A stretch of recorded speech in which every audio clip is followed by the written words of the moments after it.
তো আমরা কয়টা বিষয় আজকে পাচ্ছি? Tense, do verb, be verb, have verb, এবং আরেকটি হচ্ছে কজেটিভ ভার্ব। এই ভাষাটাতে কথা বলতে গেলে সব বাক্যগুলো আমরা টেন্স ব্যবহার করে করতে পারি না, সব বাক্যগুলো আমরা সেন্টেন্সের ভিতরে আনতে পারি না, ব্যতিক্রম কিছু বিষয় থাকে। তো কজেটিভ ভার্বটা হচ্ছে ঠিক তদ্রূপ, যেটাকে বলা হয় প্রযোজক ক্রিয়া। ভাষাটা শিখতে গেলে সর্বপ্রথম আমাদের টেন্স, আর এই টেন্স শব্দের অর্থই হচ্ছে ক্রিয়া বা কাল, এর পরিবর্তনকে টেন্স বলা হয়। আমি খাই, আমি খেয়েছিলাম, আমি খাবো। আমি শব্দটার কোনো পরিবর্তন হয়নি, এখানে যদি আমি অবজেক্ট যুক্ত করি, আমি ভাত খাই, আমি ভাত খেয়েছিলাম, আমি ভাত খাবো। বিষয়টা মনে রাখতে হবে, টেন্সের এই পরিবর্তনকেই মূলত, ভার্বের এই পরিবর্তনকেই টেন্স বলা হচ্ছে। ভার্বের যে পরিবর্তন, দেখেন আমরা অনেকে বলি স্যার অ্যাডভান্স লেভেলের ক্লাস করান, কিন্তু এই বেসিকে দুর্বল থেকে গেলে অ্যাডভান্স লেভেল কিচ্ছু বোঝা যাবে না। অতএব আমাদেরকে tense at first you have to. মানে সাউন্ড অনেক কম, মানে বোঝা যাচ্ছে না, সাউন্ড অনেক কম। আচ্ছা, আপনার নেটওয়ার্কের সমস্যা, নেটওয়ার্ক চেক করেন, আমার সাউন্ড ঠিক স্যার, আপনার সাউন্ড ঠিক আছে স্যার, আমরা ক্লিয়ারলি বুঝতে পারতেছি।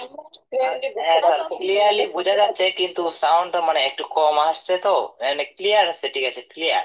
আচ্ছা, আপনি কতক্ষণ থেকে প্লিজ আমাকে একটু শুনবেন। আমাদের কাছে স্পষ্ট আসতেছে, অনেক জোরে জোরে আসতেছে আপনার সাউন্ড, আমাকে একটু শুনবেন প্লিজ, যে যার কাছে সমস্যা, যার কাছে সমস্যা মনে হচ্ছে, আপনি লিভ নিয়ে আবার একটু জয়েন করবেন এবং আপনার ভলিউমটা একটু বাড়িয়ে দিবেন, দুইটা কাজ করেন, দেখবেন আপনার ঠিক হয়ে গেছে সাউন্ডটা।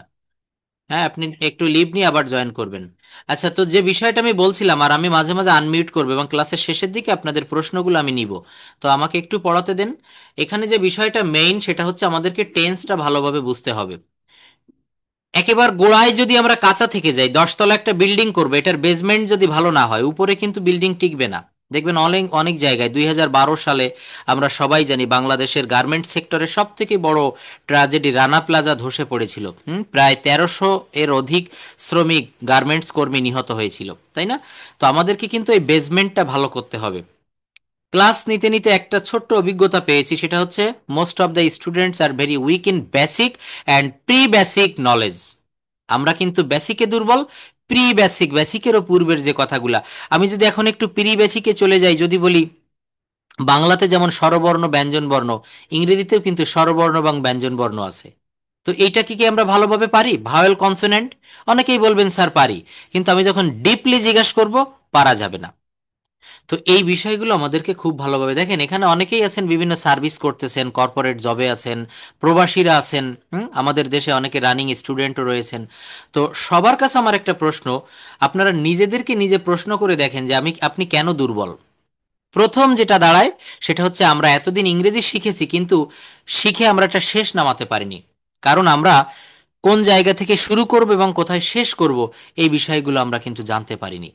আপনি ঢাকায় যাবেন, খুলনা থেকে ঢাকায় যাবেন, আপনাকে একটা নির্দিষ্ট ওয়েতে কিন্তু আপনাকে আগাতে হবে। সেই ওয়েটা কি? সর্বপ্রথম আপনাকে বাসা থেকে বের হতে হবে, এরপর কোন কোন জায়গায় গিয়ে গাড়ি চেঞ্জ করতে হবে, কিভাবে যাবেন, আপনার একটা পরিকল্পনা লাগবে। ভাষাটা শিখতে গেলেও, if you want to learn this language properly, at first you have to make a plan. সর্বপ্রথম একটা প্ল্যান করতে হবে। সেই প্ল্যান কি?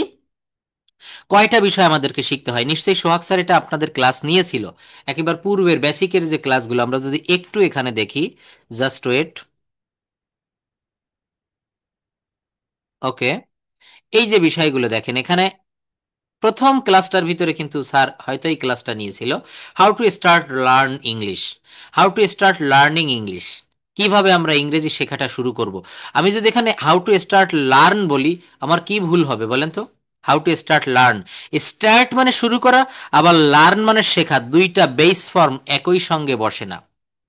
প্রত্যেকটা সেন্টেন্সকে অ্যানালাইসিস করতে হবে, এটা যদি পারা যায়, ভাষাটা সহজে শেখা যাবে। ভাঙা শিখতে হবে, আবার এটা জোড়া লাগানো শিখতে হবে। পার্টস অফ স্পিচ যখন দেখাবো, দেখবেন একটা বাইসাইকেল, একটা মোটর সাইকেল, একটা মোবাইল ফোন, একটা ল্যাপটপ, এর অনেকগুলা পার্টস থাকে। পার্টসগুলো আমাদের খুলতে হবে। আবার এইগুলা কিন্তু দেখবেন একজন মোটর সাইকেলের গ্যারেজের মেকানিক, সে খুলে ফেলতে পারে আবার লাগাতে পারে। আমাদের এই সেন্টেন্স নিয়ে খেলা শিখতে হবে। আমাদের ল্যাঙ্গুয়েজটা শিখতে গেলে একেবারে সিলেবল থেকে শুরু করে লেটার, অ্যালফাবেট, ওয়ার্ড, সেন্টেন্স, তারপর হচ্ছে ল্যাঙ্গুয়েজ। তো how to start learning English, আমরা কিভাবে শুরু করব? দেখেন কয়টা বিষয় আমাদের জানতে হয়। প্রথম যেটা শিখতে হবে সেটা হচ্ছে সেন্টেন্স। আমি ভিতরে যাব না, জাস্ট হেডলাইনগুলো দেখাচ্ছি। সেন্টেন্স শিখতে হয় অর্থ অনুসারে, গঠন অনুসারে। সেন্টেন্স কম্পোনেন্ট শিখতে হয়। কি শিখতে হবে? সেন্টেন্স কম্পোনেন্ট, বাক্যের উপকরণ। পার্টস অফ স্পিচ শিখতে হবে। পার্টস অফ স্পিচ শিখলে বলা হয়ে থাকে এই ভাষাটার আপনার 80% আপনি শিখে গেলেন। পার্টস অফ স্পিচ শিখতে হবে খুব ভালোভাবে। আমি মনে করি প্রথমে এই বিষয়টা লেখা উচিত ছিল, কিন্তু এটা আমরা 4th নাম্বারে লিখেছি, ভার্ব বা ক্রিয়া। একটা মানুষের সব আছে কিন্তু তার ভিতরে রুহু বা সোল বা আত্মা নাই, সে মানুষটা কিন্তু বাঁচবে না, সে ডেড, হি ইজ ডেড। তাকে গোরস্থানে নিয়ে যেতে হবে। তো একটা বাক্যের ভিতরে আপনি সাবজেক্ট ছাড়া বাক্য তৈরি করতে পারেন। যেমন এখানে আমি একটা বাক্য লিখলাম, do the work. Do the work, WORK। এটার অর্থ কি? ডু দা ওয়ার্ক, কাজটি করো। এখানে আমি কি কোনো সাবজেক্ট দিয়েছি? এখানে আমি কোনো কর্তা দিয়েছি? কে কাজ করবে? আমি এখানে কারো নাম দেইনি, একটা ইম্পারেটিভ সেন্টেন্স লিখেছি, ডু দা ওয়ার্ক। এখানে সাবজেক্ট ছাড়া বাক্য করেছি, অবজেক্ট ছাড়া বাক্য হয়, লিখলাম আই ইট, EAT, আমি খাই। আমি কি খাই এটা কিন্তু আমি লিখলাম না। দেখেন এখানে কিন্তু আমি কোনো অবজেক্ট বা কর্ম দেয়নি, ভার্ব দিয়েছি আর সাবজেক্ট আর ভার্ব দিয়েছি। প্রথমে দিয়েছিলাম ভার্ব আর অবজেক্ট। তাহলে এখানে ডু মানে হচ্ছে করা, ইট মানে খাওয়া। সাবজেক্ট ছাড়া বাক্য গঠন করা যায়, অবজেক্ট ছাড়া বাক্য গঠন করা যায়, but you can't make a sentence, a single sentence without use of verb. ভার্বের ব্যবহার ছাড়া বাক্য করা যায় না। তো এখানে ভার্ব শিখতে হবে 4 নাম্বারে। 5 নাম্বারে শিখতে হবে টেন্স বা কাল।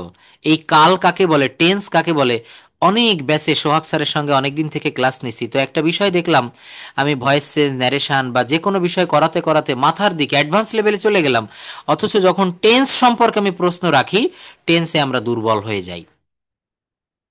তো আমার কথা থাকবে, সবাই, আমি যদি আপনাদের ক্লাস এখন থেকে কন্টিনিউ নেই, আমার ব্যাচে যারা ভর্তি হয় বা যাদেরকে আমি ক্লাস করাই, কিছু শিখতে পারেন বা না পারেন, টেন্সটা ভালোভাবে শিখবেন। কারণ because tense is called the soul of English language. ওই যে বললাম যে verb, verb is called the soul of a sentence, and tense is called of soul of English language. তো এই টেন্স মানেই হচ্ছে ভার্ব, ভার্বের পরিবর্তন, ক্রিয়া পরিবর্তন, অর্থাৎ কোনো কাজ শেষ হওয়ার সময়কে, কোনো কাজ শেষ হওয়ার সময়কে টেন্স বা কাল বলে। দেখেন এই যে কথাটা একটু আগে বলেছিলাম, বেসিক বেসমেন্ট যদি ভালো না হয় উপরে আপনি পারবেন না, পারবেন না তো পারবেনই না। অর্থাৎ টেন্স আমাদের এখন থেকে খুব ভালোভাবে জানতে হবে। অনেকে বলে, আমি আনমিউট করি, অনেকে বলবে স্যার টেন্স পারবো, আমি প্র্যাকটিক্যালি আসবো, আমি বাংলা বাক্য বলবো, আপনি ইংলিশ পারবেন না। সবাই না তাই বলে, কেউ কেউ এখানে পারবেন। তো যারা পারবেন না তাদের উদ্দেশ্যে বলছি, টেন্সটা খুব ভালোভাবে প্র্যাকটিস করতে হবে। নেক্সটে কি শিখবো? Modal and semi modal verb. এই মডাল সেমি মডালের ব্যবহারটা সব বাক্য, যেমন এই একটা বাক্য লিখলাম, IEAT, I eat rice, RICE, আমি ভাত খাই। কিন্তু এখানে আমি আরেকটা বাক্য লিখবো, আমি ভাত খেতে পারি। কি লিখবো? I can, EAT, eat rice, RICE। দেখেন দুইটা বাক্য লিখেছি একই রকমের, আই ইট রাইস, আর আরেকটা বাক্য লিখেছি I can eat rice. I can eat rice, এটার অর্থ হচ্ছে একটা মডাল ভার্ব দিয়ে করেছি, আমি ভাত খেতে পারি। ক্যান মানে হচ্ছে পারা। আমি ভাত খেতে পারতাম, আই কুড ইট রাইস। আমি ভাত খেতে পারতাম না, I couldn't eat rice. I couldn't eat rice. তো বলছে ইংরেজি ভাষায় দুই ধরনের অক্সিলারি ভার্ব আছে, একটি হচ্ছে প্রাইমারি অক্সিলারি ভার্ব, যে ভার্বগুলো টেন্সের আছে ভিতরে, এটা আমরা যখন মডাল সেমি মডাল পড়বো তখন এর বিস্তারিত শিকড় সহ আমরা জানতে পারবো। এরপর যেটা জানবো, সর্বশেষ যে বিষয়টা, সর্বশেষ বিষয়টা, সেটা হচ্ছে প্যাসিভ ভয়েসের ব্যবহার। কিসের ব্যবহার বলেন? প্যাসিভ ভয়েসের ব্যবহার, নিষ্ক্রিয় বাচ্য। একটা হচ্ছে অ্যাক্টিভ ভয়েস, সক্রিয় বাক্য, আরেকটা হচ্ছে নিষ্ক্রিয় কর্মবাক্য, কর্তৃবাচ্য এবং কর্মবাচ্য, যেটাকে আমরা সহজভাবে বুঝতে পারি। তো এই 7টা আইটেম দেখেন, মাত্র কয়টা বিষয় লিখেছি, 7 নাম্বারে রয়েছে হচ্ছে ভয়েস চেঞ্জ। এই 7টা বিষয় যদি আমরা ভালোভাবে রপ্ত করতে পারি, ল্যাঙ্গুয়েজটা আমরা শিখতে পারবো। কোন জায়গা থেকে শুরু করব, কোথায় গিয়ে শেষ করব? আপনার উদ্দেশ্য, আপনি ঢাকায় যাবেন, একটা চাকরির পরীক্ষা রয়েছে, একটা কোনো কেনাকাটা করতে যাবেন, আপনি রিলেটিভের বাসায় যাবেন, তার একটা ঠিকানা থাকা লাগবে। আপনি গুলশান যাবেন নাকি গুলিস্তান যাবেন, না বনানী যাবেন, না অন্য কোথাও যাবেন? তো এই ঠিকানাটা হচ্ছে এই ল্যাঙ্গুয়েজটা শুরু করার, এটা হচ্ছে পন্থা। যাই হোক, তো আমরা এই বিষয়গুলো শিখবো ধাপে ধাপে, একদিনে কোনো কিছু হয় না, মনে রাখবেন Rome was not built in a day, কোনো কাজ কিন্তু রাতারাতি হয় না। তো আমি যে বিষয়টা একটু দেখাচ্ছিলাম এটা দেখিয়ে তারপর আমি অন্য অন্য আইটেমে চলে যাব। টেন্সের বিষয়টা, তো টেন্স কিন্তু 12 প্রকার, টেন্সরা হচ্ছে 12 ভাই বোন। তো এই 12 জনের নাম আমাদের শিখতে হবে, জানতে হবে, কিন্তু খুব ভালোভাবে শিখতে হবে। 8 জনের নাম মনে রাখতে হবে। প্রেজেন্ট টেন্সের 4 ভাই, present indefinite, continuous, perfect, perfect continuous. এই 4জনকে ভালোভাবে চেহারা মনে রাখতে হবে। আর পাস্ট ইনডেফিনিট, পাস্ট কন্টিনিউয়াস, আর একটা হচ্ছে ফিউচার ইনডেফিনিট, ফিউচার কন্টিনিউয়াস। অনেকে প্রশ্ন রাখবেন, স্যার তাহলে অন্য 4জন কেন, কি করলো তারা, তাদের সমস্যা কি? কিন্তু একটা বিষয় গবেষণা করে আমরা দেখেছি, সকাল থেকে রাত পর্যন্ত কথা বলতে গেলে এই 8 প্রকার টেন্স যদি আপনি ভালোভাবে পারেন, আপনি স্পন্টেনিয়াসলি ফ্লুয়েন্টলি কথা বলতে পারবেন লাইক দ্য নেটিভ স্পিকার। অর্থাৎ এই 8 প্রকার টেন্স আমাদের খুব ভালোভাবে জানতে হবে। এটা যদি আমরা কভার করতে পারি, অন্য অন্য টেন্সগুলো না জানলেও আমরা এই ল্যাঙ্গুয়েজটা কভার করতে পারবো, খুব ভালোভাবে শিখতে পারবো। আমাকে কি সবাই শুনতে পারছেন? আমি যা পড়াচ্ছি বোঝা যায়? আমার কথার ভিতরে কোনো, আমি আজকে প্রথম দিন হঠাৎ করে ক্লাস নিচ্ছি, তো অনেকের একটু আনইজি ফিল হতে পারে, তো আস্তে আস্তে সব ঠিক হয়ে যাবে। আর আমার কাছে কোনো কোয়েশ্চেন থাকলে আমি আমার ফোন নাম্বার, হোয়াটসঅ্যাপ নাম্বার দিব, এখানে আপনাদের কোনো প্রশ্ন থাকলে বলবেন, ক্লাসের শেষে আমি আনমিউট করব, সেখানেও বলতে পারবেন। তো ক্লাসটা করতে থাকেন, আশা করি ভালো লাগবে। তো বলছি যে present indefinite, continuous, perfect, perfect continuous, আরেকটা হচ্ছে পাস্ট ইনডেফিনিট, পাস্ট কন্টিনিউয়াস, প্রথম দুইটা। আর ফিউচার ইনডেফিনিট, ফিউচার কন্টিনিউয়াস, এখানেও প্রথম দুইটা। এটা একটু চেষ্টা করে দেখেন, অবশ্যই পারবেন। তো পাস্ট ইনডেফিনিট এবং past continuous, future indefinite, future continuous, ওটা আমরা একটু ওমিট রাখবো। এখন প্রেজেন্ট টেন্সটা একটু দেখব। বলা হচ্ছে প্রেজেন্ট ইনডেফিনিট টেন্স, অতি সহজে টেন্স শেখা যায় এবং টেন্স চেনা যায়। যারা এখানে টেন্সে দুর্বল তারা কিভাবে শিখবেন বা চিনবেন? একটা উদাহরণ দিয়েছি, আমি স্কুলে যাই। তো এখানে আমি স্কুলটা বাদ দিয়ে দিলাম, কি থাকে? এখানে থাকবে হচ্ছে আই গো, সরি, এখানে কি থাকবে? এখানে আমি সেন্টেন্সটা লিখতে পারি আই গো। এটার অর্থ হচ্ছে আমি যাই। একটু খেয়াল করবেন সবাই। তো এখানে আমি একটা ভার্ব ব্যবহার করেছি, সেটা হচ্ছে গো। কি ব্যবহার করেছি বলেন? একটা ভার্ব ব্যবহার করেছি, গো। খুব ভালোভাবে দেখবেন, হেয়ার ইউ ক্যান সি, এই গো, এইটাকে আমি পরিবর্তন করে দিব। প্রেজেন্ট কন্টিনিউয়াস টেন্সে যখন যাবে তখন এই গোটাকে আমি গোয়িং করব, GOING। তাহলে আপনাকে কি মনে রাখতে হবে? প্রেজেন্ট ইনডেফিনিট টেন্সে ভার্বের বেস ফর্ম বসে। প্রেজেন্ট ইনডেফিনিট টেন্সে কি বসে? ভার্বের বেস ফর্ম বসে। আর প্রেজেন্ট কন্টিনিউয়াস টেন্সে ভার্বের সঙ্গে আইএনজি যুক্ত করতে হয়। তো এই যে আইএনজি যুক্ত করব, এর আগে এখানে আমাকে কয়েকটা বিষয় আনতে হবে। অ্যাম, তারপরে আনতে হবে ইজ, তারপর আনতে হবে ARER। অ্যাম, ইজ, আর, এর সঙ্গে ভার্বের সঙ্গে আইএনজি দিতে হবে। তাহলে কি দাঁড়ালো? অ্যাম going, is going, are going. Continuous tense, present continuous tense মানেই হচ্ছে ভার্বের সঙ্গে আইএনজি। আর যেহেতু এখানে প্রেজেন্ট বলতেছি বারবার, প্রেজেন্ট মানে বর্তমান, তো এখানে অ্যাম, ইজ, আর হবে। এখানে কি হবে? Am, is, are. Am going, is going, are going, এটা সাবজেক্ট হিসাবে বসাবেন। আই যদি হয় আই অ্যাম গোয়িং, আমি স্কুলে যাচ্ছি, I am going to school. আমি বাজারে যাচ্ছি, I am going to market. তারপর আমি বিশ্ববিদ্যালয়ে যাচ্ছি, I am going to university. খুব সহজে দেখবেন, আই গো, আমি যাই। প্রেজেন্ট ইনডেফিনিট টেন্সের গঠন প্রণালী কি? আমার কথাগুলো অনেকে যদি ভালোভাবে বুঝতে চান, চোখ বন্ধ করে শুনবেন, দেখবেন হৃদয়ের, আমাদের মনেও কিন্তু একটা কান রয়েছে, এই মনের কান দিয়ে শুনতে হবে। তো বললাম আই গো, প্রেজেন্ট ইনডেফিনিট টেন্সে সাবজেক্ট প্লাস ভার্বের V1, এই যে এখানে গো দিয়েছি, ভার্বের V1। তো তার পূর্বে আমি আরেকটা বিষয় আপনাদেরকে একটু দেখাতে চাই, সেটা হচ্ছে এইভাবে ভার্ব ফর্ম, নিশ্চয়ই আপনারা দেখেছেন, just wait, conjugation of verb যেটাকে বলা হয়, এটা যে যত বেশি আমরা ভালো করে শিখব, জাস্ট ওয়েট, দেখেন, এই কনজুগেশন অফ ভার্ব, এটাকে বলা হচ্ছে ভার্ব ফর্ম, আমরা বলি রাইট ফর্ম অফ ভার্ব না, কিন্তু এটা হচ্ছে কনজুগেশন অফ ভার্বস। গো মানে হচ্ছে যাওয়া, ওয়েন্ট মানে গিয়েছিল, আর গন মানে গিয়াছে, তিনটা তিন জায়গায় কাজে লাগে। আই গো, আমি যাই, আমি গিয়েছিলাম, আই ওয়েন্ট। তখন কি হবে? আই ওয়েন্ট, আমি গিয়েছিলাম। আমি কোথায় গিয়েছিলাম? আমি বাজারে গিয়েছিলাম, আমি বিশ্ববিদ্যালয়ে গিয়েছিলাম, আমি ঢাকায় গিয়েছিলাম, আমি আমেরিকায় গিয়েছিলাম। তখন এই গো ব্যবহার করা যাবে না। তখন ভার্বের ভি টু লাগবে। আর গন কখন ব্যবহার করা হয়? এই গনটা ব্যবহার করা হয় যখন আপনি প্রেজেন্ট পারফেক্ট টেন্স করবেন, আপনি পাস্ট পারফেক্ট টেন্স করবেন, ফিউচার পারফেক্ট টেন্স করবেন, বা প্যাসিভ মুড করবেন, তখন কিন্তু এই গো, ওয়েন্ট, গন, এটাকে বলা হচ্ছে পাস্ট পার্টিসিপাল ফর্ম বা ভি থ্রি অংশ। এটা কাজে লাগবে। তো এটা তো সহজ ভার্ব ফর্ম, গো এন্ড গন। যদি একটু কঠিনের ভিতরে চলে যাই, ড্রাইভ মানে হচ্ছে চালানো, গাড়ি চালানো, drive, drove, driven, drive, drove, driven. হ্যাঁ, তারপর দেখেন কাম মানে আসা, কাম, কেম, কাম। বাই মানে হচ্ছে কেনা, buy, bought, bought. Think, thought, thought. Catch মানে হচ্ছে ধরা, ক্যাশ, কট, কট। তো এই ভার্ব ফর্মগুলো মুখস্থ করলে এই জায়গাটা খুব সহজে আমরা বুঝতে পারবো। কোন জায়গাটা সহজে বুঝতে পারবো? টেন্সের এই জায়গাটা আমি যেখানে বুঝাচ্ছি, আই গো, আমি যাই, আমি যাচ্ছি, আই অ্যাম গোয়িং। কি পরিবর্তন হলো? অ্যাম ইজ আর প্লাস ভার্বের পর আইএনজি। কিন্তু এটাকে যখন প্রেজেন্ট পারফেক্ট করব তখন কি হবে? তখন মনে রাখবেন প্রেজেন্ট পারফেক্ট টেন্সে এই সাবজেক্ট কিন্তু আগে দিতে হবে। আই এর জায়গায় থেকে যাবে। এরপর একটা হ্যাভ বা হ্যাজ দিতে হয়। তো আই এর পরে বসবে হ্যাভ, এই সে ভিই, আই হ্যাভ। এই যে দেখেন ভার্বের পরিবর্তন মানেই বারবার বলতেছি, ভার্বের পরিবর্তন মানেই টেন্স। কিভাবে?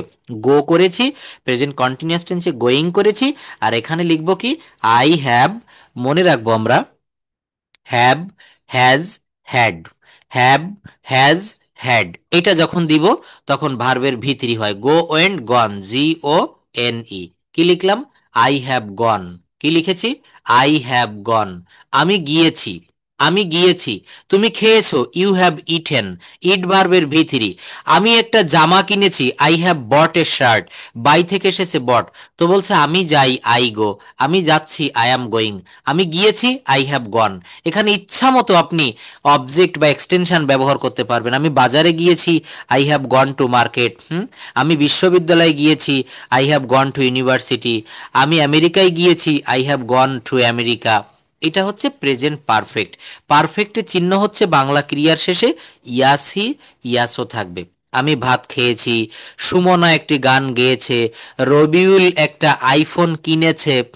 এই যে বাক্যগুলা বললাম, এই বাক্যগুলা কিন্তু সব প্রেজেন্ট পারফেক্ট টেন্স, অর্থাৎ পুরা ঘটিত বর্তমানকাল, যেটা পূর্বে ঘটে গেছে। আই হ্যাভ গন, আমি গিয়েছি। আমি দেখেছি, আই হ্যাভ ওয়াচড। আমি খেয়েছি, আই হ্যাভ ইটেন। আমি খেলেছি, আই হ্যাভ প্লেড। আমি কি খেলেছি? I have played football. আমি কি খেলেছি? আমি ফুটবল খেলেছি। তো এইটা গেল হচ্ছে প্রেজেন্ট পারফেক্ট টেন্স। এরপর একটা দেখব প্রেজেন্ট পারফেক্ট কন্টিনিউয়াস টেন্স। কি দেখব বলেন? Present perfect continuous tense. এটার অর্থ হচ্ছে পুরা ঘটিত ঘটমান বর্তমান কাল। এটার ইয়েটা কেমন হয়? সাবজেক্টের পরে হ্যাজ বিন বা হ্যাভ বিন দিতে হয়। সাবজেক্ট এখানে আই এর জায়গায় রাখলাম, আই হ্যাভ বিন, এই সে ভিই।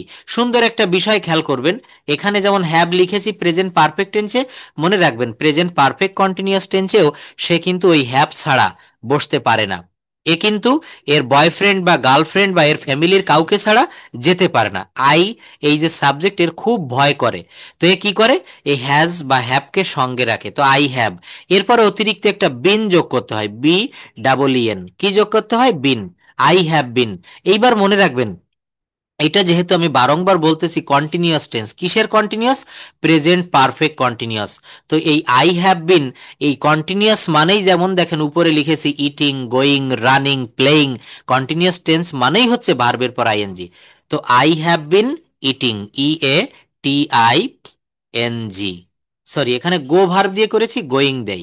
I have been going, G O I N G, I have been going, আমি যাইতেছি। আরেকটা বিষয় মনে রাখবো, এখানে সর্বদা সিন্স বা ফর থাকে। সিন্স, ফর বা ফ্রম। সিন্স, ফর বা ফ্রম। তো আই হ্যাভ বিন গোয়িং, আমি যাচ্ছি কোথায়? I have been going to market. I have been going to market, M A R K E T. I have been going to market, আমি বাজারে যাচ্ছি। For, for মানে হচ্ছে যাবত বা ধরিয়া। ফর কখন? For, for 15 minutes. For 15 minutes, M I N U T E S. দেখেন, তাহলে বাক্যটা কি হলো? এখানে আমি অতিরিক্ত যোগ করেছি কোনটুক? এখানে হ্যাভ বিন বা হ্যাজ বিন দিতে হবে, প্লাস ভার্বের সঙ্গে আইএনজি দিতে হবে, প্লাস সিন্স বা ফর দিতে হবে। তো ফর কোথায় বসে? সবাই একটু মনে রাখবো, যাবত বা ধরে, বাংলা বাক্যে যদি যাবত বা ধরে থাকে তাহলে সেখানে ফর বসে। এই যে দেখেন, আমি 2 ঘন্টা যাবত হাঁটছি, কি বললাম? আমি 2 ঘন্টা যাবত হাঁটছি। তো আই হ্যাভ বিন ওয়াকিং, এই যে আই হ্যাভ বিন ওয়াকিং, এই ওয়াকিং কেন হলো? বলেছি প্রেজেন্ট পারফেক্ট কন্টিনিউয়াস টেন্স। আর এই কন্টিনিউয়াস মানেই হচ্ছে ভার্বের সঙ্গে আইএনজি। সেটা হতে পারে প্রেজেন্ট কন্টিনিউয়াস, হতে পারে পাস্ট কন্টিনিউয়াস, হতে পারে ফিউচার কন্টিনিউয়াস। কন্টিনিউয়াস শব্দের অর্থ মানেই, কন্টিনিউয়াস শব্দের অর্থ হচ্ছে চলমান বা ঘটমান। তো আমি 2 ঘন্টা যাবত হাঁটছি, I have been walking for 2 hours. I have been walking for 2 hours, আমি 2 ঘন্টা যাবত হাঁটছি। আমি 1 ঘন্টা ধরে ভাত খাচ্ছি, I have been eating rice for for an hour, for 1 hour. তারা মঙ্গলবার হইতে জ্বরে ভুগছে, একটা নতুন বাক্য দেখেন, তারা মঙ্গলবার হইতে, এই যে হইতে থেকে চেয়ে, বাংলা বাক্যে যদি হতে থেকে চেয়ে এমনটি থাকে তাহলে সেখানে সিন্স ব্যবহার করতে হয়। তারা মঙ্গলবার হইতে জ্বরে ভুগছে। আমরা 2000 সাল থেকে এই বাড়িতে বসবাস করছি, আমি 1990 সাল থেকে এই প্রতিষ্ঠানে চাকরি করিতেছি। এই যে বাক্যগুলো বললাম, এই বাক্যগুলো হচ্ছে সব প্রেজেন্ট পারফেক্ট কন্টিনিউয়াস টেন্স, সময়ের উল্লেখ থাকবে। একটা হচ্ছে পয়েন্ট অফ টাইম, একটু মনে রাখবো আমরা, পিরিয়ড অফ টাইম থাকলে ফর বসে, পয়েন্ট অফ টাইম থাকলে সিন্স বসে। কি বলেছি? পিরিয়ড অফ টাইম থাকলে ফর বসে, পয়েন্ট অফ টাইম থাকলে সিন্স বসে। তো আমরা আরো সহজে মনে রাখতে পারি, বাংলা বাক্যে যাবত বা ধরে থাকলে ফর, আর হইতে থেকে চেয়ে থাকলে সিন্স বসে। তারা মঙ্গলবার হইতে জ্বরে ভুগছে, they have been suffering from fever since Tuesday, Tuesday. যেমন দেখবেন সারা বাংলাদেশে কিন্তু এখন জ্বর হচ্ছে, একটা সিজনাল ভাইরাস জ্বর চলছে। তো বলছে কি, they have been suffering from fever since Tuesday. তো এইভাবে আমরা যদি একটু প্র্যাকটিস করি, আমি আনমিউট করব, সবাই কথা বলবো না আমরা। ক্লাসটার সৌন্দর্য বৃদ্ধি করার জন্য আমি যাকে বলবো সেই একটু আনমিউট করবেন, সবাই মিউট করে রাখবেন প্লিজ। আমি টেন্সটা কতটুক শিখাতে পেরেছি এইটা আমি একটু দেখাতে চাই। না, এখন কথা বলা যাবে না, আমি যখন আনমিউট করব ক্লাসের শেষের দিকে তখন আমি প্রশ্ন নিব, এখন কথা বললে ক্লাসটা এলোমেলো হয়ে যাবে। আচ্ছা, নীলুফা আপা একটু আনমিউট করবেন প্লিজ, একেবারে প্রথমেই দেখতে পাচ্ছি আপনার নামটি, একটু আনমিউট করুন। বাকি আমরা সবাই মিউট করে রাখবো, দেখেন আরো অনেকেই আনমিউট করে রেখেছেন, শব্দ আসছে কিন্তু। আজিজুল উল্লাহ, আজিজ উল্লাহ, আপনি মিউট আনমিউট করতেছেন কেন প্লিজ? দেখেন স্ক্রিন দেখতে পাচ্ছেন আমি কিভাবে নিচেই নামছি, যারা আনমিউট করে রেখেছেন মিউট করেন। হুম, কি ব্যাপার, আপনারা বুঝতেছেন না কথা? আচ্ছা, টেন্সটা আমি কতটুক শিখাতে পেরেছি নীলুফা আপার মাধ্যমে আমরা একটু জানতে চাই। আচ্ছা, এইটা আপনি বলবেন যে প্রেজেন্ট টেন্সের একটা বাক্য যদি আপনাকে দেয়, প্রেজেন্ট ইনডেফিনিট টেন্সের একটা বাক্য বললাম, আই রাইট আ লেটার, এটা দিয়ে 4টা বাক্য বলেন তো, present indefinite continuous, present perfect continuous. I write a letter, আমি একটা চিঠি লিখি, বাংলা বাক্য সহ বলবেন। এটার কন্টিনিউয়াস কি হয়, প্রেজেন্ট কন্টিনিউয়াস টেন্সে কি হবে? I write a letter, thank you, I am writing a letter, আমি একটা চিঠি লিখিতেছি। হ্যাঁ, বাংলাটা বলবেন প্লিজ, বাংলাটা বলবেন।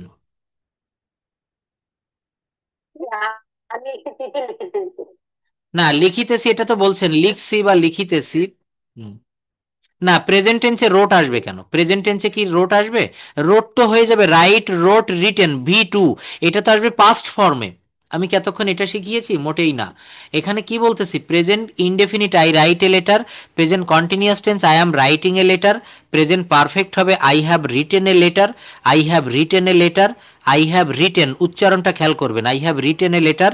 প্রেজেন্ট পারফেক্ট কন্টিনিউয়াস টেন্স হবে আই, হুম, করছি। আচ্ছা, কন্টিনিউয়াস না, হ্যাঁ, I have written a letter, I have written a letter. I have written a letter, ভালো করে খেয়াল করবেন, কথাটা আগে বুঝবেন। যদি বলা হয় আই গো, আমি যাই, এটার কন্টিনিউয়াস টেন্স কি হবে? আই গো, এটার কন্টিনিউয়াস ফর্ম কি হয় বলেন? আই গো কি, আই অ্যাম গোয়িং, আমি গিয়েছি তখন কি হবে? আমি গিয়েছি তখন কি হবে? I have gone. আচ্ছা, আমি 1 ঘন্টা ধরে যাচ্ছি, আমি 1 ঘন্টা ধরে যাচ্ছি তখন কি হবে? আই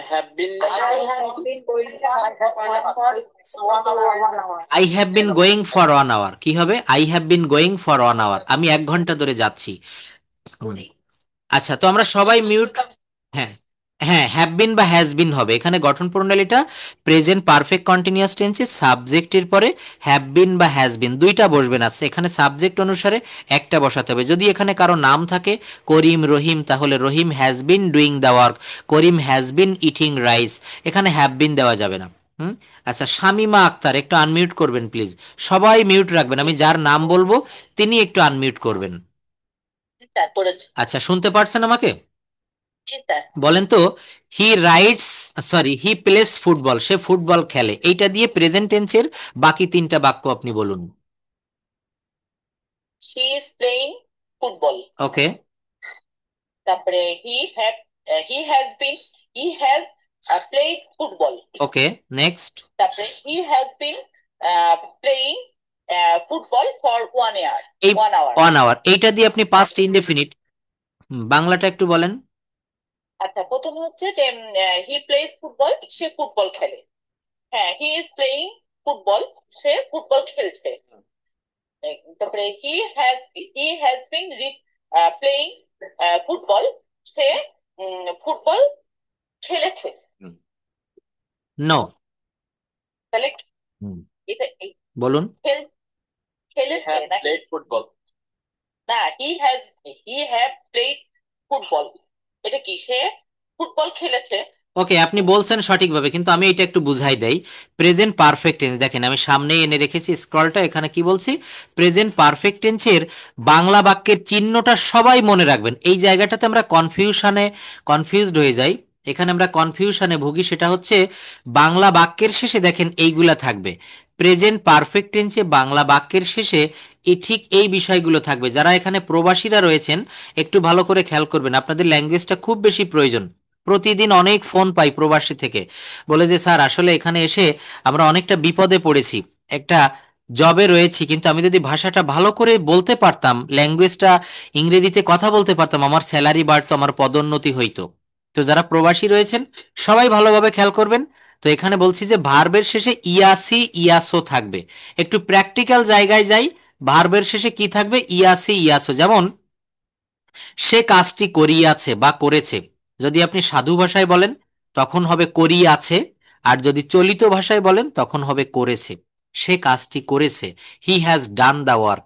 প্রেজেন্ট পারফেক্ট টেন্সের বাংলাটা হচ্ছে পুরাঘটিত বর্তমান কাল। আমার সঙ্গে একটু সবাই বলবেন, পুরাঘটিত বর্তমান কাল। প্রেজেন্ট পারফেক্ট টেন্সের বাংলা অর্থ হচ্ছে পুরাঘটিত বর্তমান কাল। যেমন আমি ভাত খেয়েছি, অর্থাৎ ভাত একটু আগে খাওয়া হয়ে গেছে, কিন্তু সেই ভাত এখনো আমার পেটে আছে। অর্থাৎ যে কাজটা একটু আগে করা হয়েছে কিন্তু তার ফল এখনো বিদ্যমান, তার ফল এখনো বিদ্যমান রয়েছে, এইগুলাকে বলা হচ্ছে প্রেজেন্ট পারফেক্ট টেন্স। বাংলা বাক্যের শেষে ইয়াসি ইয়াসো থাকবে, এবং এইটার গঠন প্রণালী হচ্ছে দেখেন খুব সহজ, সাবজেক্ট প্লাস হ্যাজ বা হ্যাভ, সাবজেক্ট প্লাস হ্যাজ বা হ্যাভ। এখানে আমি আপনাদেরকে একটা হোমওয়ার্ক দিয়ে দেই, আমার কথার ভিতরে, ক্লাসের ভিতরে হোমওয়ার্কটা কি থাকবে, আগামী ক্লাসে হয়তো আমি আপনাদের ক্লাসটা নিব, তো আগামী ক্লাসে এই যে 12টা টেন্সের 12টা স্ট্রাকচার আমি চাই না, আমি চাচ্ছি যে 8টি টেন্সের স্ট্রাকচার গঠন প্রণালীটা একটু মুখস্থ করে রাখবেন, বুঝে বুঝে সবাই মুখস্থ করবেন। এই মুহূর্তে আমার ক্লাসে যারা রয়েছেন সবাইকে এই কাজটা আমি দিলাম, home task, subject plus has বা হ্যাভ প্লাস ভি3 প্লাস এক্সটেনশন, এইটা মুখস্থ করবেন। সঙ্গে বলতে হবে প্রেজেন্ট পারফেক্ট টেন্সের বাংলা বাক্যের শেষে কি থাকে, কি দেখে আপনি চিনবেন। আরেকটা বিষয় আপনাকে বলতে হবে, একটা করে এক্সাম্পল দিতে হবে, একটা করে কি দিতে হবে, এক্সাম্পল দিতে হবে। প্রথমে স্ট্রাকচার বলবেন, তারপর এক্সাম্পল দিতে হবে, তারপর বাংলা বাক্যের শেষে, ক্রিয়ার শেষে কি থাকে এটা আপনাকে বলতে হবে। সাবজেক্ট প্লাস হ্যাজ বা হ্যাভ প্লাস ভি3 প্লাস এক্সটেনশন, এইটা যদি কেউ মুখস্থ করতে পারেন তার কিন্তু প্রেজেন্ট পারফেক্ট টেন্স আর কখনো বেঁধে যাবে না, কখনো সমস্যা হবে না। বললাম কি, সাবজেক্ট, সাবজেক্ট কি হি, এরপর হ্যাভ বা হ্যাজ, দুইটা হবে না, হি এরপরে হ্যাজ দিয়েছি, হি হ্যাজ, এরপরে ভি3 দিয়েছি ডান, ভি3 দিয়েছি কি ডান, আর এরপর এক্সটেনশন দিয়েছি দা ওয়ার্ক, এক্সটেনশন কতটুক হলো, দা ওয়ার্ক। টোটাল বাক্যটা কি দাঁড়ালো, সে কাজটি করিয়াছে, he has done the work, সে কাজটি করেছে, he has done the work. আমি বাজারে গিয়েছি, I have gone to market. তারা আমগুলো খেয়েছে, দে হ্যাভ ইটেন ম্যাঙ্গোস। আচ্ছা, এখন আমি আপনাদের কাছে একটু জানতে চাইবো, এই যে বাক্যগুলো আমি শিখালাম, এটা তো জাস্ট আমি টেন্স শিখালাম। আমি কি একটা বাক্য দিয়ে আবার চারটা বাক্য দেখাবো? প্রেজেন্ট ইনডেফিনিট টেন্সের অ্যাফার্মেটিভ, সেখান থেকে নেগেটিভ, ইন্টারোগেটিভ এবং নেগেটিভ ইন্টারোগেটিভ দেখালে ভালো হয়। Thank you. দেখেন, আমার ক্লাসগুলো আপনাদের কাছে আমি মনে করি খুব সহজ মনে হবে, কিন্তু আমি বেসিক লেভেলগুলো আপনাদের প্রথমে পাকা করে নিতে চাই। এখানে অনেকেই আছেন যে একটু বেসিক সম্পর্কে ধারণা আছে, কিন্তু আমি তাদেরকে বলবো ধৈর্য নিয়ে একটু দেখতে হবে। আমরা যে জিনিস পারি, পারা জিনিস বারবার করলে কোনো লস নেই, বরং এটাতে আরো উপকার আছে। তো যারা বেসিকে ভালো তারাও ক্লাসটা দেখবেন, এবং বেসিকে যারা দুর্বল তারাও আমার ক্লাসটা দেখবেন।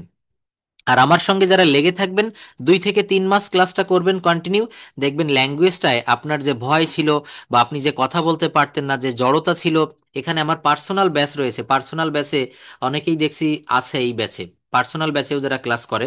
তো আসলে ব্যাপারটা হচ্ছে কি, যদি আপনি একজন সঠিক মেন্টরের অধীনে থাকেন, আর মেন্টর যদি আপনাকে সঠিক গাইডলাইন দেয়, আপনি অবশ্যই 2 থেকে 3 মাসের ভিতরে কথা বলতে পারবেন।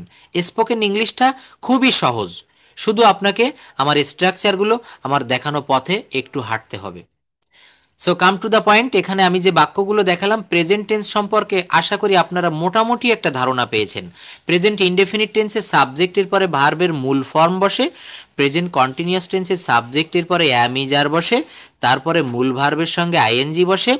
প্রেজেন্ট পারফেক্ট টেন্সে সাবজেক্টের পরে হ্যাজ বা হ্যাভ বসে, ভার্বের ভি3 বসে। আর প্রেজেন্ট পারফেক্ট কন্টিনিউয়াস টেন্সে হ্যাভ বিন বা হ্যাজ বিন, মূল ভার্বের সঙ্গে আইএনজি, সিন্স বা ফর। ব্যাস, ক্লিয়ার। এখন এই জায়গাটা আমি আপনাদেরকে একটু ডিটেলসে দেখাতে চাচ্ছিলাম।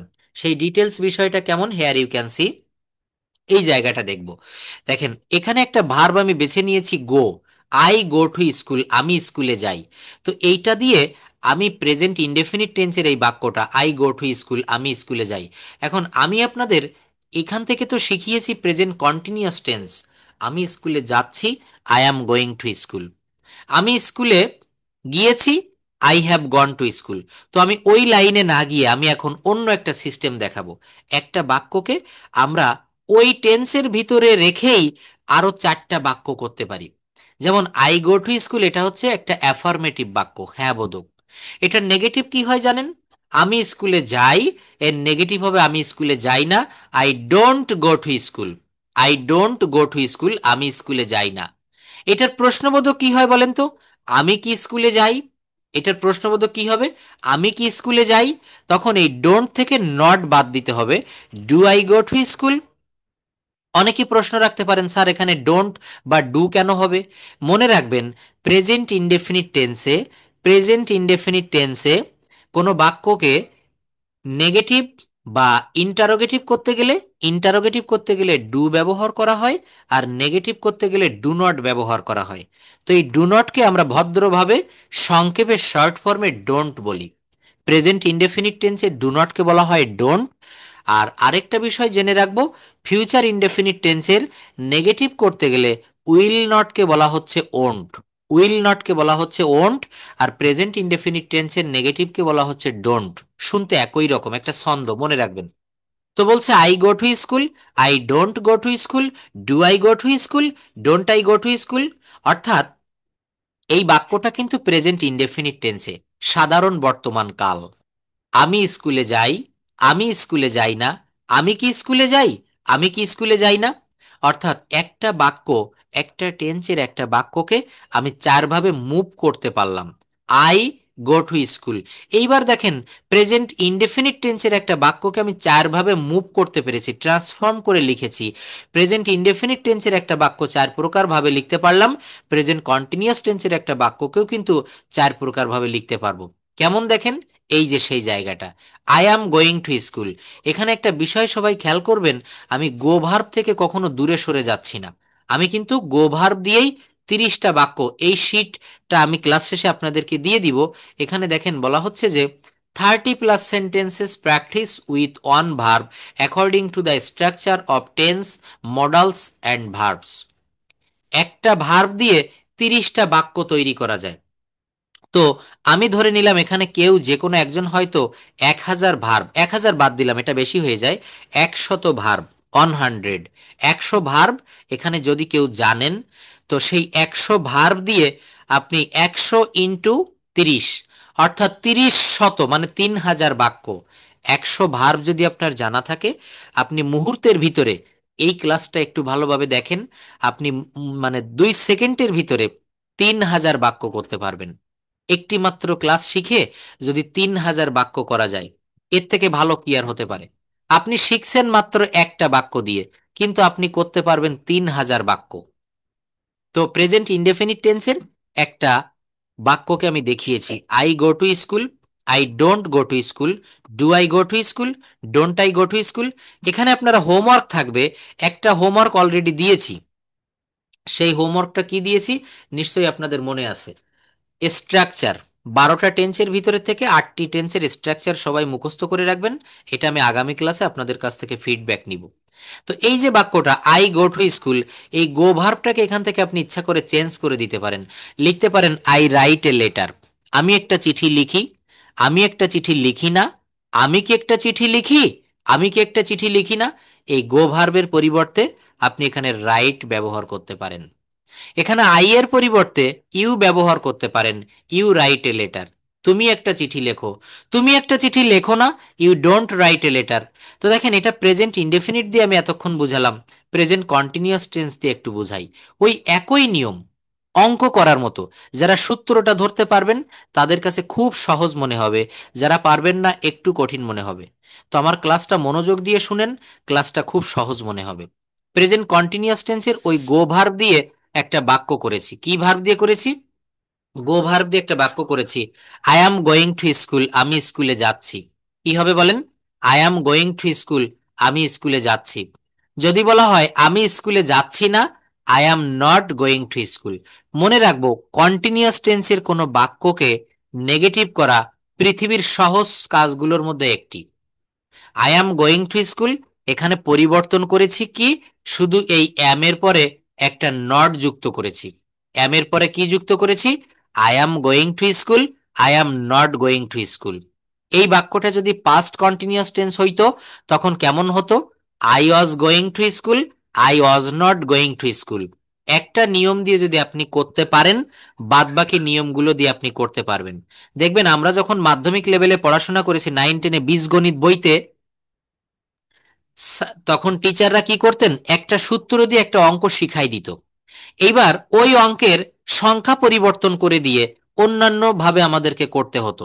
সূত্র কিন্তু একই, এ প্লাস বি হোল স্কোয়ারের সূত্র দিয়ে অঙ্কটা মিলবে, কিন্তু ওখানে 9-এর জায়গায় 8 দেওয়া, 8-এর জায়গায় 7 দেওয়া, শুধু সংখ্যাটা পরিবর্তন হবে। আমার এই শিখন পদ্ধতিটাও কিন্তু ঠিক তাই। I am going to school, I am not going to school, am I going to school, am I not going to school. এই বাক্যটাকে আপনি ওই রাইট দিয়ে করতে পারবেন, ফাইট দিয়ে করতে পারবেন, মাইট দিয়ে করতে পারবেন।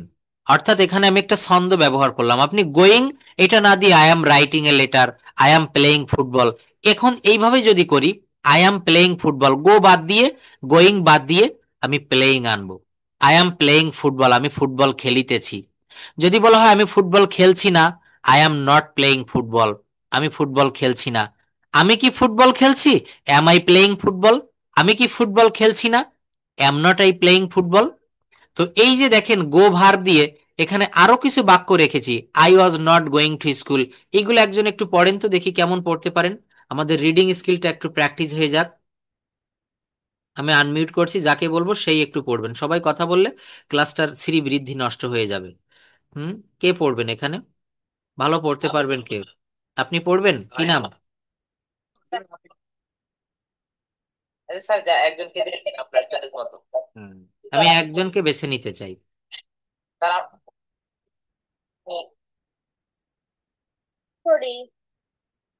সাউন্ড ক্লিয়ার আছে কার? জি স্যার, জি স্যার, জি হুম, স্যার। পড়ুন, একজন পড়ুন। একজন পড়ুন। মিজানুর রহমান, আপনি পড়ুন। আমি পড়ি, আমি পড়ি। হ্যাঁ, পড়েন। হ্যাঁ পড়েন। I was not going, I was not going. I was not going, I was not was I going.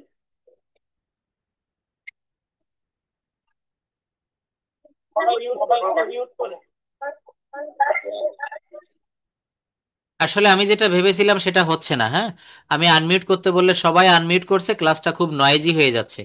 আচ্ছা, আমি মিউট করেই পড়াই, আপনারা শুনবেন। বলছে I was going to school, was I going to school, wasn't I going to school. আমি কি স্কুলে যাচ্ছিলাম না? I will be going to school, আমি স্কুলে যেতে থাকবো।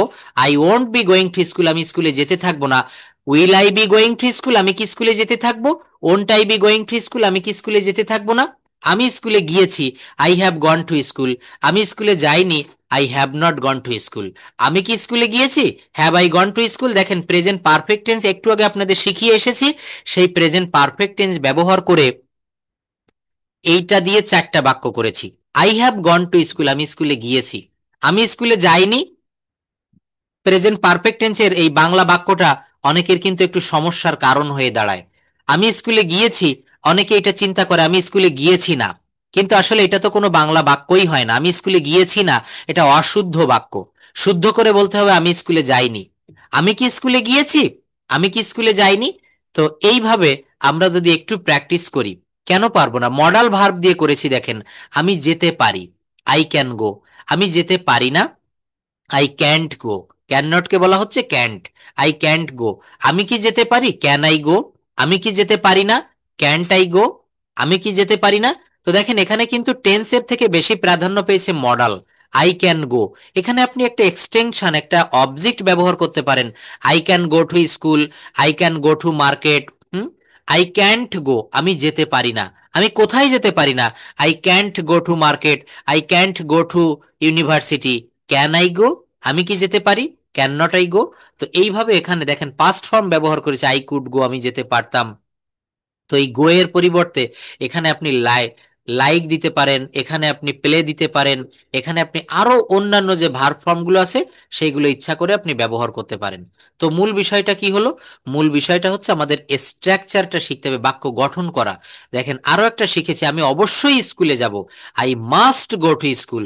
এটা মডাল ভার্ব যখন করাবো এই ক্লাসগুলো, তখন বুঝতে পারবেন যে জোর প্রয়োগ 100% যখন বুঝাবে তখন অবশ্যই মাস্ট ব্যবহার করতে হয়। I must go to school, আমি অবশ্যই স্কুলে যাব। আমি স্কুলে যাব না, I mustn't, I must not go to school. আমি কি স্কুলে যাব, must I go to school. আমি কি স্কুলে যাব না, mustn't I go to school, mustn't I go to school.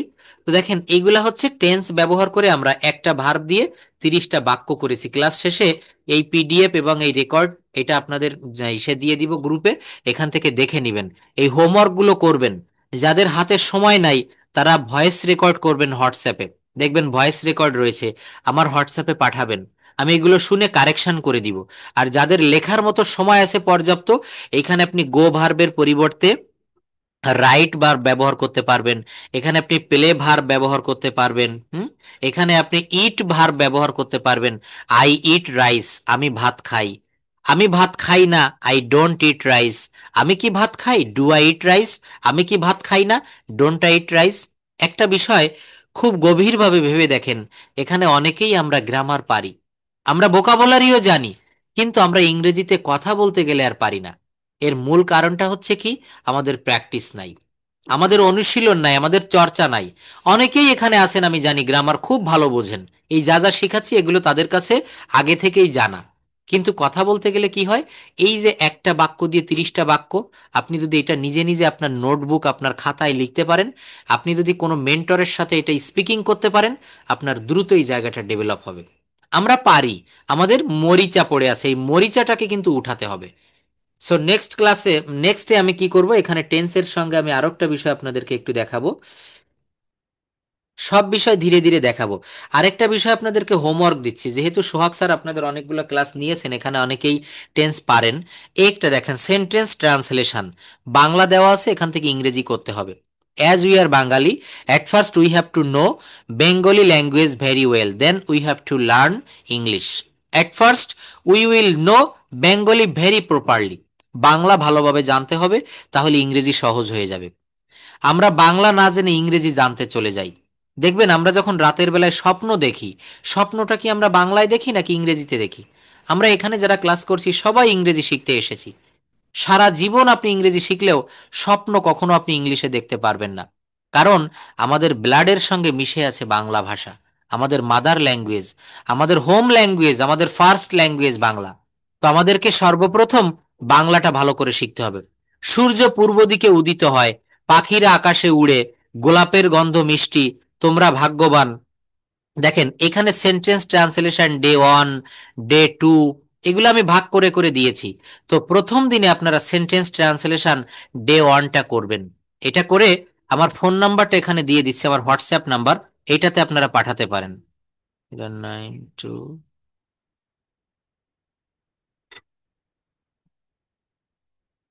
এই হোয়াটসঅ্যাপ নাম্বারে 092069417 এইটাতে আপনারা এই হোমওয়ার্ক গুলো একটু করবেন, করে আমাকে পাঠাবেন। আমি এগুলো দেখে দিব, যার যেখানে ভুল থাকে আমি এটা কারেকশন করে দিব। একটা বিষয় মনে রাখবেন, আপনাকে ইনভেস্ট করতে হবে। আপনি একটা ব্যবসা করতে গেলে আপনাকে সেখানে টাকা ইনভেস্ট করতে হয়। আপনি ভাষাটা শিখবেন, এখানে আপনাকে শ্রম ইনভেস্ট করতে হবে, আপনাকে সময় ইনভেস্ট করতে হবে। তো এইভাবে যারা ইনভেস্ট করতে পারবে তারা কিন্তু অল্প সময়ের ভিতরে ভাষাটা শিখতে পারবে। আবার অনেকে আছে দেখছি বছরের পর বছর চেষ্টা করে কিন্তু শিখতে পারে না, কারণ সময় দিতে পারে না। চাকরি করে, সারাদিন অফিসে থাকতে হয়, আবার রাতের বেলায় এসে কিন্তু তখন ঘুম পায়, ক্লান্ত হয়ে যায়, সময় দিতে পারে না। মাস শেষে বলে কি যে স্যার আসলে তো আমি ডেভেলপ করতে পারলাম না। একটু চিন্তা করে দেখবেন তখন দোষটা কি আপনার থাকে নাকি যে টিচার শিখায় তার থাকে। তো এইভাবে এই সেন্টেন্স ট্রান্সলেশন গুলো আপনারা একটু করবেন। আজকে এখন আমি একটু কোয়াজিটিভ ভার্বটা আপনাদের একটু দেখাতে চাই। আর টেন্সের যে বিষয়টা বাকি থেকে যাচ্ছে, past indefinite, past continuous, future indefinite এবং ফিউচার কন্টিনিউয়াস, এই চারটা টেন্স আপনাদের আমি আগামী ক্লাসে বুঝাবো। আপনাদের ঠিক এই রুটিন অনুসারে ক্লাসগুলো চলতে থাকবে। তো এটা হচ্ছে পাস্ট ইনডেফিনিট এবং পাস্ট কন্টিনিউয়াস টেন্স। কি বলেছি? পাস্ট ইনডেফিনিট, পাস্ট কন্টিনিউয়াস, আর একটা হচ্ছে ফিউচার ইনডেফিনিট এবং ফিউচার কন্টিনিউয়াস। নেক্সট আমি যে বিষয়টা আপনাদের দেখাবো, আরেকটা বিষয় দেখেন, আমি অনেকগুলো পিডিএফ আজকে আপনাদেরকে দিব, যেহেতু আজকে আমি প্রথম ক্লাস নিচ্ছি। এই কনজুগেশন অফ ভার্বস, এটা কিন্তু আপনারা মুখস্থ করে ফেলবেন। এখানে অনেকগুলো ভার্ব দিয়েছি এবং এই ভার্বগুলো এমন ভাবে সাজিয়েছি, আমাদের দৈনন্দিন জীবনে কথা বলতে গেলে যে ভার্বগুলোর প্রয়োজন হয় ঠিক সেই ভার্বগুলো এখানে সংযোজন করেছি। অতিরিক্ত বা আমাদের প্রয়োজনের বাইরে কোনো ভার্ব এখানে দেয়নি। দেখেন ব্রেক মানে ভাঙা। যদি বলা হয় আমি গ্লাসটি ভাঙি, I break the glass. I break the stick, আমি লাঠিটা ভাঙি। যদি বলা হয় রহিম গ্লাসটি ভেঙেছিল, তখন এই ব্রেক দিয়ে আপনি বাক্য করতে পারবেন না, তখন এই ব্রোক দিয়ে করতে হবে। Rahim broke the glass, Rahim broke the glass. আর এরপর যেটা হবে সেটা হচ্ছে ব্রোকেন। সেটা কি হবে? ব্রোকেন। প্রেজেন্ট পারফেক্ট টেন্সের বাক্য করতে গেলে, প্যাসিভ ভয়েস করতে গেলে তখন ব্রোকেন প্রয়োজন হয়। আমি গ্লাসটি ভেঙেছি, I have broken the glass. আমার দ্বারা গ্লাসটি ভাঙা হয়েছে, the glass has been broken by me, the glass has been broken by me. তো এই ভার্ব ফর্মগুলো সর্বপ্রথম আজকে যে কাজগুলো দিচ্ছি, আপনাদের যদি বেশি বার্ডেন মনে হয়, এটা বোঝা মনে হয়, কোনো কিছু করবেন আর না করবেন, এই ভার্ব ফর্মগুলো একটু মুখস্থ করবেন। এখানে অনেক, প্রায় 1 থেকে 150 ভার্ব ফর্ম দিয়েছি। সব না পারলে আপনি 20টা 30টা করে মুখস্থ করবেন প্রত্যেক দিন। এটা যখন করতে পারবেন, দেখেন স্পেন্ড মানে ব্যয় করা। আমরা কি জানি যে এর ভি 2 এবং ভি 3 কি হবে? স্পেন্ট হবে। এখানে ডি এর পরিবর্তে টি চলে আসবে, স্পেন্ট। যদি বলা হয় গতকাল আমি 1000 টাকা ব্যয় করেছিলাম, আই স্পেন্ট 1000 মানি ইয়েস্টারডে, তখন কিন্তু স্পেন্ড হবে না, তখন এই স্পেন্ট ব্যবহার করতে হবে, SPENT, স্পেন্ট। হ্যাঁ, তো এই ভার্ব ফর্মগুলো একটু আপনারা মুখস্থ করবেন, কারণ যখনই আমি প্রেজেন্ট কন্টিনিউয়াস থেকে প্রেজেন্ট পারফেক্টে চলে যাব, প্রেজেন্ট পারফেক্টের একটা বাংলা বাক্য বলবো, সেটা আমরা ইংলিশে ট্রান্সলেট করতে গেলে সমস্যা হবে, যদি আমরা এই ভি 3 অংশ, যেটাকে পাস্ট পার্টিসিপল বলা হয়, এইটার ব্যবহার যদি আমরা না জানি। তো দেখেন আমরা সব কথা কিন্তু ডিরেক্টলি বলতে পারি না। সাবজেক্ট সব কাজ নিজে করতে পারে না, কিছু কাজ অপরকে দিয়ে করাতে হয়। সিনেমার যেমন একজন পরিচালক থাকে, সেই পরিচালক কিন্তু সে নিজে অভিনয় করে না। সে কি করে বলেন তো? সে কিন্তু হিরো এবং হিরোইন, নায়ক নায়িকাদের দিয়ে অভিনয় করায়। তো এখানে ঠিক তদ্রূপ একটা ভার্ব রয়েছে, যেটাকে বলা হচ্ছে কজেটিভ ভার্ব। এই কজেটিভ ভার্বের বাংলা অর্থ হচ্ছে প্রযোজক ক্রিয়া। কজেটিভ ভার্বের বাংলা অর্থ হচ্ছে প্রযোজক ক্রিয়া। যদি বলা হয় আমি ভাত খাই, এটা আমরা সবাই পারি, আই ইট রাইস। কিন্তু যদি বলা হয় আমি আমার বাচ্চাকে ভাত খাওয়াই, কি বললাম? আমি আমার বাচ্চাকে ভাত খাওয়াবো, তখন কিন্তু আপনাকে এই কজেটিভ ভার্বটা ব্যবহার করতে হবে। তখন কি করতে হবে? তখন কজেটিভ ভার্বটা ব্যবহার করে বাক্যটা আপনাকে সম্পন্ন করতে হবে। দেখেন এখানে পরীক্ষায় এক পরীক্ষার্থীকে বলা হয়েছিল আমি তোমাকে খাওয়াই। খুব ভালো করে খেয়াল করবেন, মজার একটা কাহিনী বলছি। আমি তোমাকে খাওয়াই, একজন স্টুডেন্টকে বলা হয়েছিল যে এটার ট্রান্সলেশন কি হবে বলো তো, আমি তোমাকে খাওয়াই। তো এর ইংরেজি অনুবাদ সে করেছিল আই ইট ইউ। কি করেছিল? I eat you. কি আমাদের খুব হাসি পেল না? আই ইট ইউ শব্দের অর্থ হচ্ছে আমি তোমাকে খাই। আই ইট ইউ, এটার অর্থ হচ্ছে আমি তোমাকে খাই। কিন্তু আসলে তাকে প্রশ্ন করেছিলাম আমি তোমাকে খাওয়াই। তো আমি নিজে খাই আর কাউকে খাওয়ানো, দুইটা বিষয় কিন্তু দুই রকম। এখানে সে সাবজেক্টের কাজ কোনটি আর অবজেক্টের কাজ কোনটি এই স্টুডেন্ট কিন্তু খুঁজে বের করতে পারেনি। বলা হচ্ছে আমার পিতার একটি কুকুর ছিল। আমার পিতার একটি কুকুর ছিল। এটা কোনো একটা ক্লাসে টিচার ছাত্রকে প্রশ্ন করেছে যে বলতো আমার পিতার একটি কুকুর ছিল। তখন ওই স্টুডেন্ট ট্রান্সলেশন করেছিল my father was a dog. My father Aja a dog. আসলে এইটার বাংলা অর্থ খুবই খারাপ। অর্থাৎ আমার পিতা একজন কুকুর ছিলেন। কি বলেছিল? My father Aja a dog. কিন্তু মনে রাখতে হবে সাবজেক্ট যখন স্বয়ং নিজে কোনো কিছু ছিল তখন এখানে অজয়ের দেওয়া যায়। আমি একজন ডাক্তার ছিলাম, আই ওয়াজ এ ডক্টর। আমি একজন ইঞ্জিনিয়ার ছিলাম, আই ওয়াজ অ্যান ইঞ্জিনিয়ার। কিন্তু সাবজেক্টের মালিকানায় কোনো কিছু ছিল বোঝাতে সেখানে পাস্ট ফর্মে হ্যাড ব্যবহার করতে হয়, প্রেজেন্ট ফর্মে হ্যাভ ব্যবহার করতে হয়। কি ব্যবহার করতে হয়? হ্যাভ ব্যবহার করতে হয়। যেমন এখানে আমি একটা বাক্য লিখলাম I H A V E, I have a pen, P E N. আমার একটা কলম আছে। দেখেন এখানে এই কলমটার মালিক কিন্তু আমি। এই কলমের মালিক কে বলেন? আমি, আই হ্যাভ এ পেন। কিন্তু যদি বলা হয় আমি একজন শিক্ষক ছিলাম, তখন কিন্তু আই হ্যাভ এ টিচার বলা যাবে না, আই হ্যাড এ টিচার বলা যাবে না। বা আমার একজন শিক্ষক আছে, তখন বলতে হবে আই, জাস্ট ওয়েট, আমি একজন শিক্ষক ছিলাম, তখন হবে I Aja a teacher, TEACHER।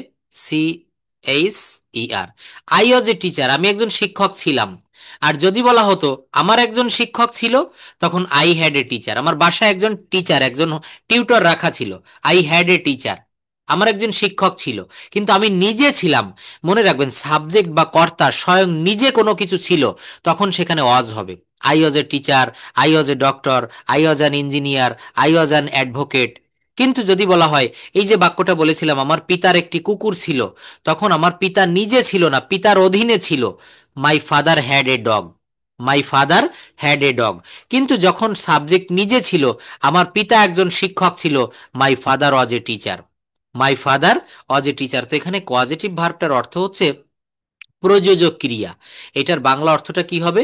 প্রযোজক ক্রিয়া। অর্থাৎ সাবজেক্ট নিজে কাজ না করে, অর্থাৎ ভার্বের পজিটিভ ফর্ম সাবজেক্ট নিজে কাজ না করে অপরকে দিয়ে যখন কাজ করাবে তখন সেটাকে প্রযোজক ক্রিয়া বলে। বলছে যে ভার্বের মাধ্যমে সাবজেক্ট অবজেক্টকে দিয়ে কোনো কাজ করিয়ে নেয় সেটাকে পজিটিভ ভার্ব বলে। বাংলায় একে প্রযোজক ক্রিয়া বলে। বাংলায় এটাকে কি বলা হয়? প্রযোজক ক্রিয়া। তো এই পজিটিভ ভার্ব হচ্ছে দুই প্রকার, পজিটিভ ইন রিয়েল মুড আর পজিটিভ ইন অ্যাসিস্ট্যান্ট মুড। মনে রাখবেন এটা। রিয়েল মুডটা কেমন দেখেন, এই জায়গাটা দেখেন, ইট মানে হচ্ছে খাওয়া, ইট মানে খাওয়া। আবার এই ইটের একটা রিয়েল পজিটিভ ফর্ম রয়েছে, সেটা হচ্ছে ফিড। ফিড মানে হচ্ছে খাওয়ানো। ফিড মানে কি হবে বলেন? খাওয়ানো। লার্ন মানে হচ্ছে শেখা, LEARN, লার্ন মানে শেখা। আর কাউকে শেখানো তখন হবে টিচ। আমি আপনাদের শিখাচ্ছি, আমি টিচার, আপনারা শিখতেছেন, আপনারা হচ্ছে লার্নার। নো মানে জানা, ইনফর্ম মানে জানানো। তো কিছু কিছু ভার্বের এই ডিরেক্ট পজিটিভ ফর্ম থাকে না, এখানে পজিটিভ তৈরি করে নিতে হয়। কি দিয়ে পজিটিভ তৈরি করতে হয়? এই যে দেখেন সেই জায়গাগুলা, মেক দিয়ে তৈরি করতে হয়, হ্যাভ দিয়ে তৈরি করতে হয়, গেট দিয়ে তৈরি করতে হয়, লেট দিয়ে তৈরি করতে হয়, হেল্প দিয়ে করতে হয়। Make, have, let, get, help. মনে রাখবেন। যেমন আমি তাকে দিয়ে কাজটি করাই, এই যে জায়গাটা দেখেন, জাস্ট ওয়েট, আমি তাকে দিয়ে কাজ করাই, I make him do the work. আমি তাকে দিয়ে আমার রুমটি পরিষ্কার করাই। I make him clean my room. আমি দীপুকে দিয়ে কাজটি করাতে বাধ্য করলাম।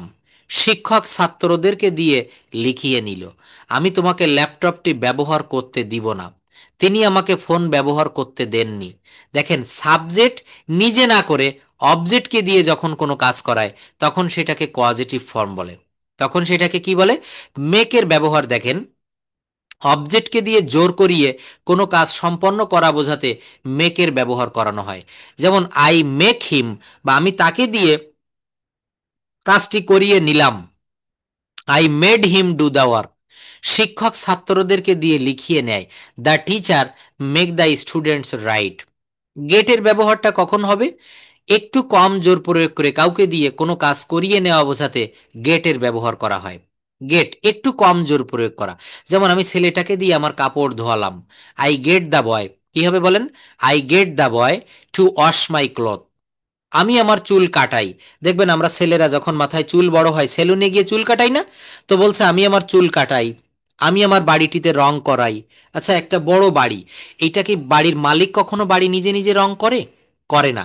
তখন কি করে? সে কিন্তু কোনো মানুষকে নিয়োগ করে কাজ করানোর জন্য। তো এই যে নিজের কাজ নিজে না করে অন্যকে দিয়ে করানো, এটাকে বলা হচ্ছে পজিটিভ ফর্ম। এটাকে বলা হচ্ছে পজিটিভ ভার্ব। এর বাংলা অর্থটা হচ্ছে প্রযোজক ক্রিয়া। এটার বাংলা অর্থ কি হবে বলেন? প্রযোজক ক্রিয়া। অর্থাৎ নিজে না করে যখন অন্যকে দিয়ে করানো হবে তখন সেটাকে বলা হচ্ছে প্রযোজক ক্রিয়া।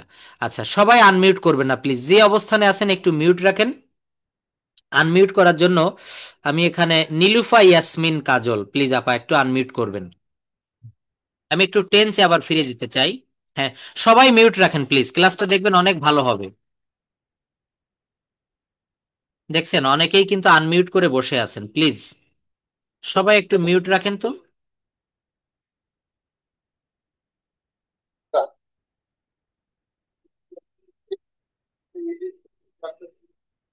দেখছেন আমি কিভাবে আপনাদের ক্লাস নিব? আমি বারবার বলছি যে আপনারা মিউট রাখেন, আমি যাকে বলবো সে আনমিউট করবে। আচ্ছা, নীলুপা আপা, আপনাকে শুনতে পাচ্ছেন? Please can you hear me? আচ্ছা, আমি আমি যদি একটু টেন্সে ফিরে যেতে চাই, যেমন আপনাকে সিম্পল কিছু বাক্য আমি বলবো। আমি যাই, এটা কি হবে? I go. আমি শিখি, আই লার্ন। আমি রান্না করি, আই কুক। দ্রুত বলবেন। আমি ভাত রান্না করি, আই কুক রাইস। আমি তরকারি রান্না করি, আই কুক কারি। কি হবে? আই কুক কারি। যদি বলা হয় আমি দাঁত ব্রাশ করি, I brush my I brush my teeth. আমি বিশ্রাম নেই, আই টেক মাই রেস্ট।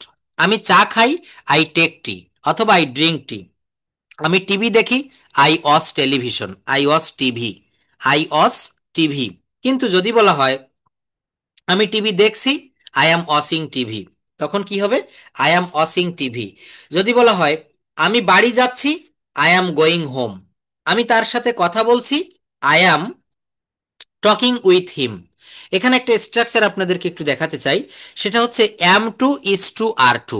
মনে রাখবো আমরা সবাই, সাবজেক্টের পরে am to is to are to কি দিতে হবে?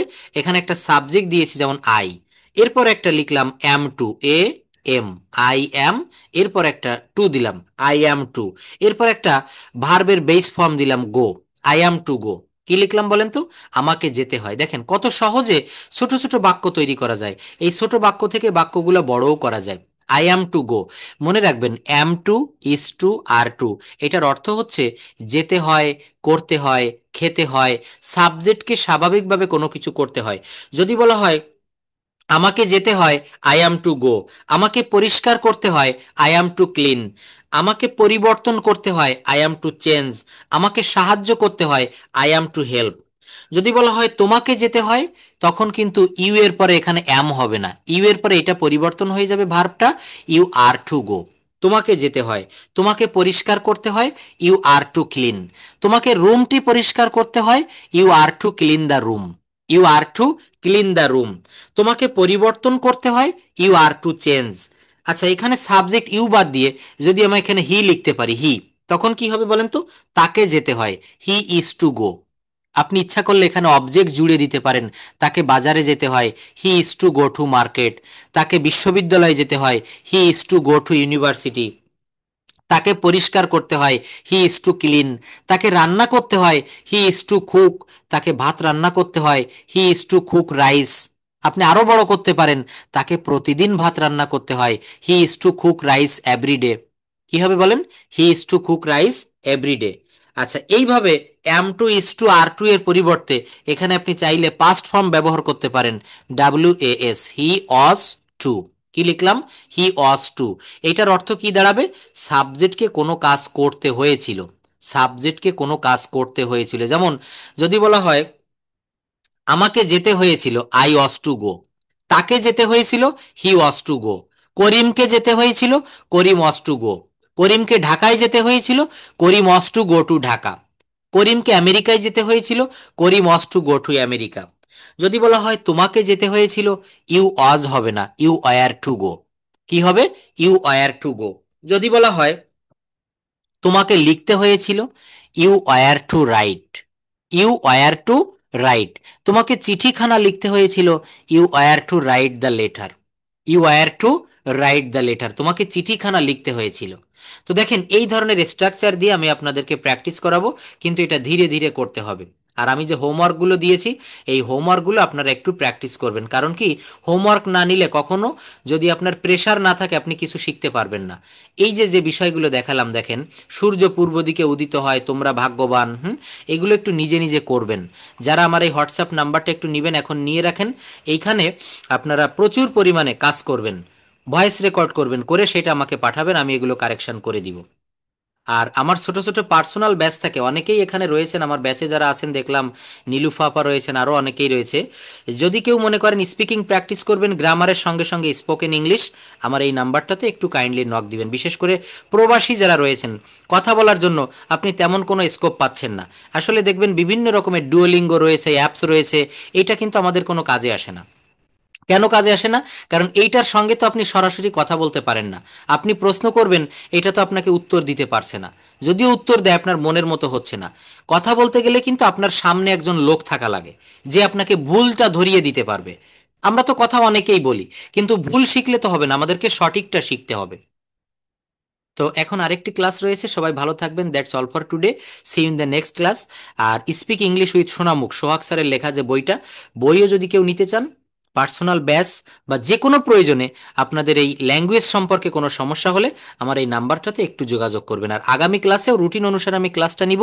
ক্লাস থাকবে হচ্ছে শনি, সোম, বুধ, শুক্র, রাত 10টা থেকে 11টা। শনি, সোম, বুধ, শুক্র। সবাই টাইমটা একটু লিখে রাখবেন, বারটা একটু লিখে রাখবেন। আর হোয়াটসঅ্যাপ নাম্বারটা একটু কালেকশন করে রাখবেন। কোনো সমস্যা হলে আমার এই নাম্বারে একটু নক দিবেন। আর ক্লাসটা কেমন লেগেছে একটু জানাবেন। No more today. আসসালামু আলাইকুম, আল্লাহ হাফেজ, see you in the next class, good night to everyone.